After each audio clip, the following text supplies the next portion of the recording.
우리 몸에는 항체가 없어도 기억세포가 있기 때문에 재감염 시 항체를 유발하여 신속하게 질병을 막아낸다. 미국 위스콘신 수의과대학의 로날드 슐츠 교수의 연구 자료를 항원이 침투하면서 B림프구라는 면역세포가 이 항원의 정보를 기억하는 기억세포를 만들어내게 됩니다. 기억세포는 장기간 생존하는 것으로 알려져 있습니다. 1차 감염에서 기억세포가 생성이 되었을 때 선행 과정이 생략되고 직접 항체를 생산한 기억세포에 의해 훨씬 짧은 시간에 진행되기 때문에 질병 저항력을 가진다는, 아니 그럼 항체가를 유지해야만 방어력을 가진다는 수의사들의 말은 전부 다 거짓말이야? 백신은 추가 접종할 필요가 없는 거야? 물론은 수의사들이 수익 창출을 위해 과도한 접종을 한다.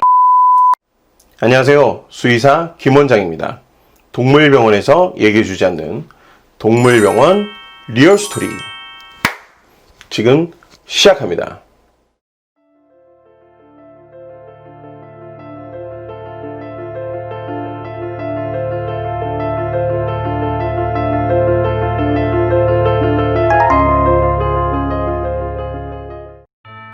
즐거운 성탄 보내셨나요? 이번 크리스마스는 편안히 휴식을 가지는 그런 성탄이었습니다. 물론 연인들에게는 안타까운 날이었겠지만요. 개인적으로는 휴식을 취할 수 있어서 좋았던 것 같습니다. 심각한 시국에 무슨 태평한 소리냐 하시는 분들이 계시겠죠. 1년 가까이 이런 생활이 지속되다 보니 사실 저도 힘들고 여러분들도 힘들다는 걸 모두가 알고 있습니다. 확진자는 고통으로 힘들고 미감염자는 답답한 현실이 힘들고, 하지만 고통과 싸우는 분들과 이 분들을 도우는 의료진들을 생각해서 우리들은 하루빨리 이 사태가 종결될 수 있도록 답답함을 긍정적으로 승화해서 방역 수칙을 잘 지키고 이겨내자는 의미로 그렇게 말씀드린 것이니 오해 없으시면 좋겠습니다. 최근 코비드-19 확진자가 더욱 늘어남으로 인해 입원실 자리를 기다리다 치료를 받지 못하고 사망하는 사고들이 증가하고 있는데요. 최근에 이 사고와 비슷한 이유의 반려동물 백신에 관한 재미난 글을 발견해서 질병 방어에 있어 왜 항체가의 평가가 중요한지 그에 대한 썰을 풀어보려 합니다. 커피 한 잔 준비하셨나요? 항체가, 기억세포, 면역력이 평생 유지된다고? 지금 시작합니다.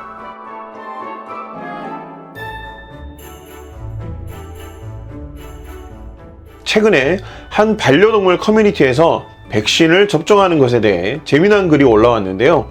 이 글의 내용은 우리 몸은 어릴 때 시행된 면역을 오랫동안 또는 평생 유지한다. 요약을 하면 이런 내용과 결론은 수의사들이 수익 창출을 위해 과도한 접종을 한다. 늘 이런 전개로 진행이 됩니다. 그리고 내용 중에 재미난 내용이 있는데 바로 항체가에 대한 이야기입니다. 항체가 없어도 우리 몸에는 기억세포가 있기 때문에 재감염 시 항체를 유발하여 신속하게 질병을 막아낸다. 항체가가 0이 되어도 기억세포로 인해 저항력을 평생 유지해서 추가 접종이 필요가 없다 라는 결론을 내리고 있는데, 이에 대해 이야기하기 전에 일단 백신에 관해서 좀 더 이야기를 해야 할 것 같습니다. 저의 첫 번째 영상에서 예방접종을 하는 이유에 대해 언급한 적이 있는데, 사실 정확하게 이야기를 하면 백신의 목적은 질병에 걸리지 않기 위해서가 아니라 면역 반응의 시간 단축이라고 말씀드렸습니다. 질병이 발현되기 전에 여러 단계를 거치는 면역 반응을 간소화시켜서 조기에 병원체를 제압한다는 내용인데요. 이 내용은 첫 번째 영상에 있으니 오른쪽에 영상 링크를 걸어뒀습니다. 한번 확인해 보시기 바랍니다. 그 영상에서는 면역에 대한 이론은 간단하게 표현을 했는데 보호자분들께서 항체가와 기억세포까지 언급을 하셔서 저는 여기서 조금만 더 들어가서 설명을 해보려 합니다. 이런 바이러스성 질환은 항원의 특정 항체가 반응하는 특이적 면역 반응이라고 말씀드렸죠. 이에 관한 내용은 우측에 역시 링크를 걸어뒀으니 한번 확인해 보세요. 항원이 침투하면서 이 특이적 면역 반응이 진행되면 B림프구라는 면역세포가 관여하게 됩니다. 그냥 B셀이라고 표현할게요. 항원을 인식하면 이 B셀은 항체를 만들어내는 형질세포와 이 항원의 정보를 기억하는 기억세포를 만들어내게 됩니다. 실질적으로 기억세포는 수년에 걸쳐 장기간 생존하는 것으로 알려져 있습니다. 게시글의 근거도 미국 위스콘신 수의과대학의 로날드 슐츠 교수의 연구 자료를 인용한 것인데요. 그러니 틀린 말은 아니겠죠. 아니 그럼 항체가를 유지해야만 방어력을 가진다는 수의사들의 말은 전부 다 거짓말이야?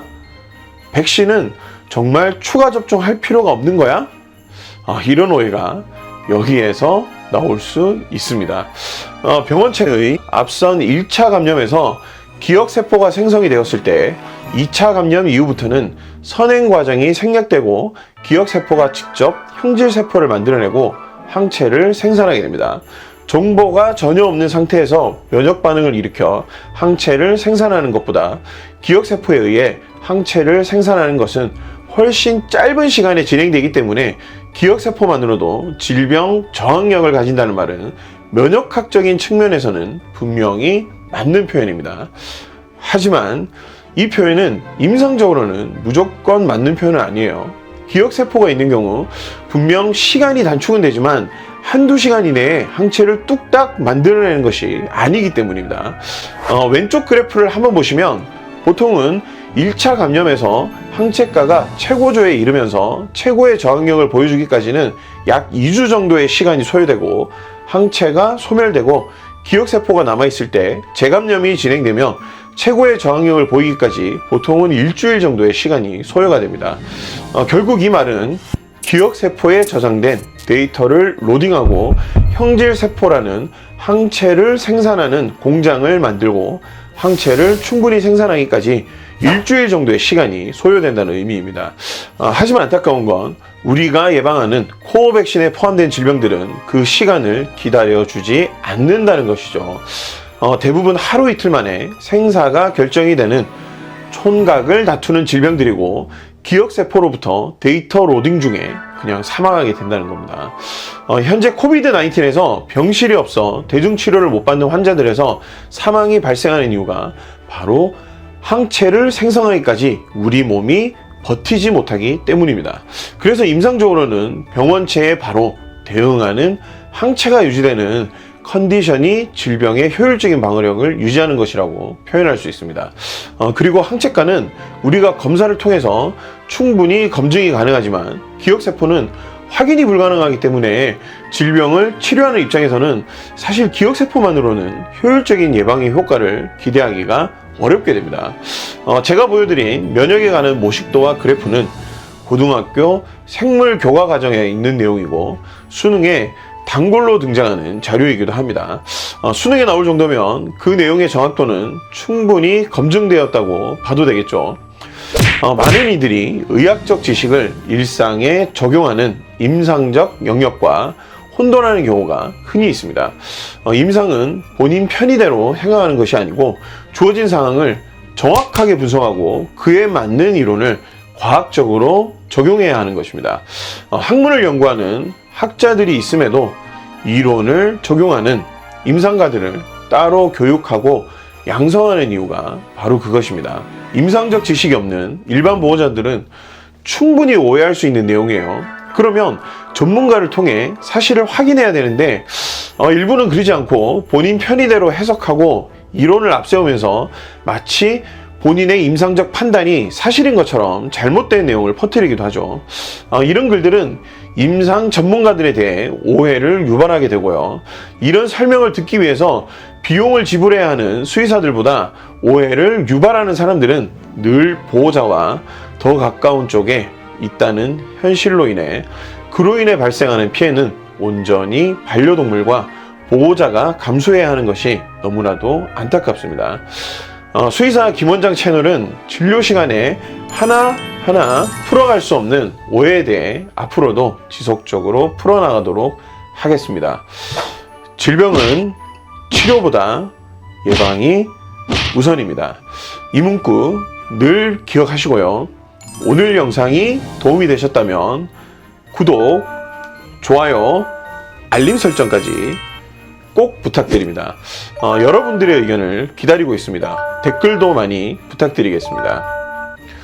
그럼 저는 다음 시간에 또 다른 동물병원 리얼스토리로 다시 돌아오겠습니다.